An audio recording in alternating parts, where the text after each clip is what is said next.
Ja,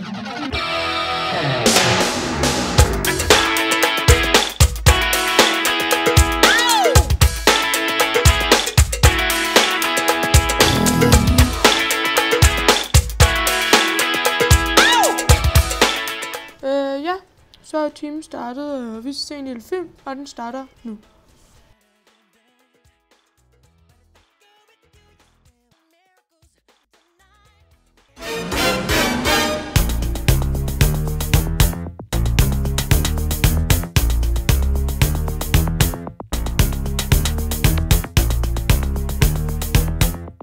Hver dag.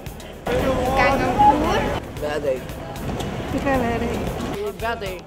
Several times a day. Et par gange om dagen. Det gør jeg hver dag. Hver dag er jeg rimelig sikker på. Nej. No. Nej, faktisk ikke. Ikke det fjerneste. Nej, det kan jeg faktisk ikke. Nej, det gør jeg ikke.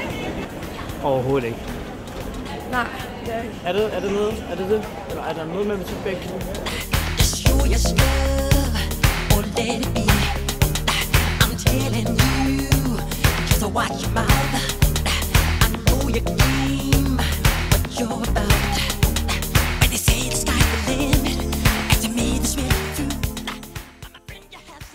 Her har I så endnu et oplæg til jeres projekt. Opgaven kan æbbe ud i en fremlæggelse. Den bedste opgave sender jeg videre til den landsdækkende konkurrence bag om de teknologiske mirakler. De vælger så 4 grupper ud, der skal fremlægge. Så en af grupperne skal altså forklare om Google? Ja, vil have om hvad? Min gruppe vil gerne have om atombomben. Den vil sagtens vinde over alle de andre emner.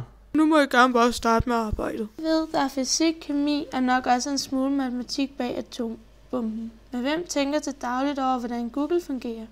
De skriver bare det, de vil vide noget om, og puff, så flyver resultaterne frem. Undrer de sig virkelig ikke over, hvordan det sker? Vi må læse nogle forskellige bøger. I den her for eksempel står der, at internettet er opbygget af forskellige sider, der kaldes Strongly Connected Core, In, Out og sådan noget. De her sider er ikke lige vigtige, altså er nogle af siderne vigtigere end andre. Metoden bag dette hedder PageRank, og den blev opfundet af 2 fyre, kaldet Larry Page og Sergey Brin. Altså, her står der, at siderne virker lidt som en organisme eller som en menneskekrop. De enkelte sider repræsenterer altså de forskellige ting. Så kan vi altså bygge videre på vores mindmap og tilføje PageRank. Tusind tak for jeres opgaver. Jeg skal lige læse dem igennem og rette dem, og så får I en mail, om I er gået videre eller I ej.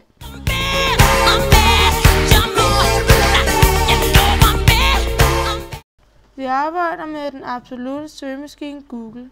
Google kæmpede et hårdt slag om dominansen inden for søgemaskinernes verden. Et slag, hvor den udkonkurrerede de andre finalister såsom Yahoo og O4.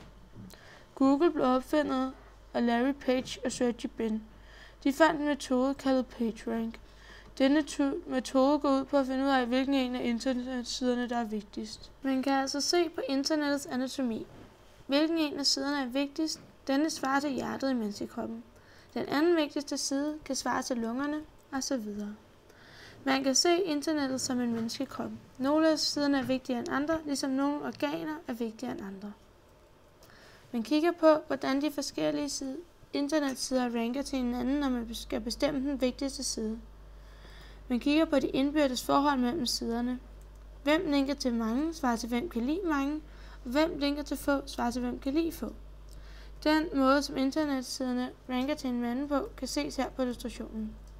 Man kan her forestille sig, at siderne er en del af menneskekroppen, og der løber blod gennem siderne. Vi har altså her en bloddråbe med svar på side 1. Da side 1 kun linker til side 2, så løber bloddråben hen til side 2. Da side 2 kun linker til side 3, så vil bloddråben gå hen til side 3. Ved side nummer 3 sker der det, at bloddråben spaltes til 2 lige store bloddråber, i det der er lige stor chance for, at bloddråben går til side 4 og side 1. Efter spaltningen går bloddråberne så hver sin vej. Den ene går til side 1, og den anden går til side 4.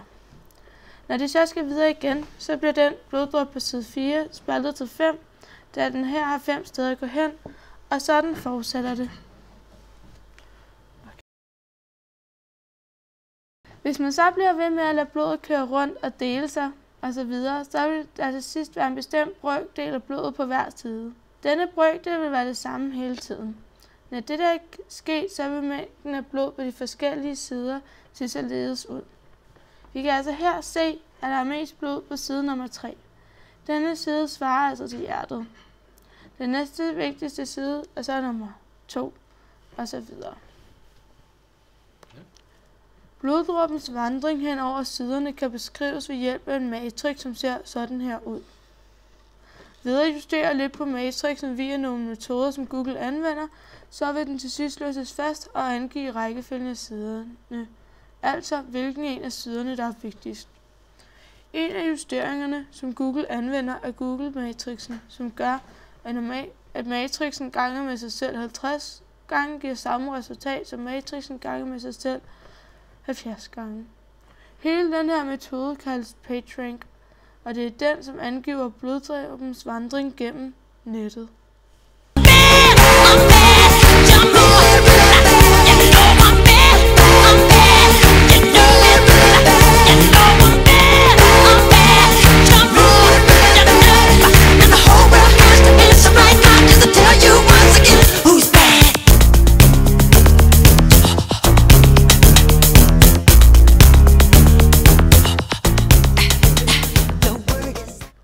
Og vinderen er Google-gruppen.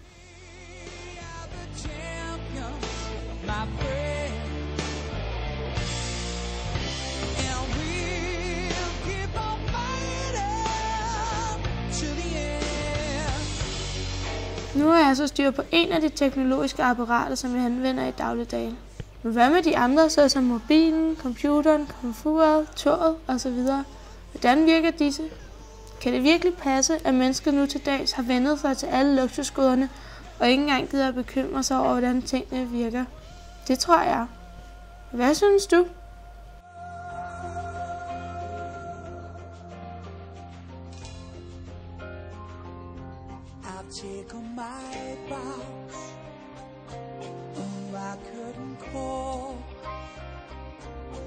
You brought me fame and fortune and everything that goes with it. I thank you all, but it's been no bed of roses, no pleasure cruise. I consider it a challenge to the whole human race.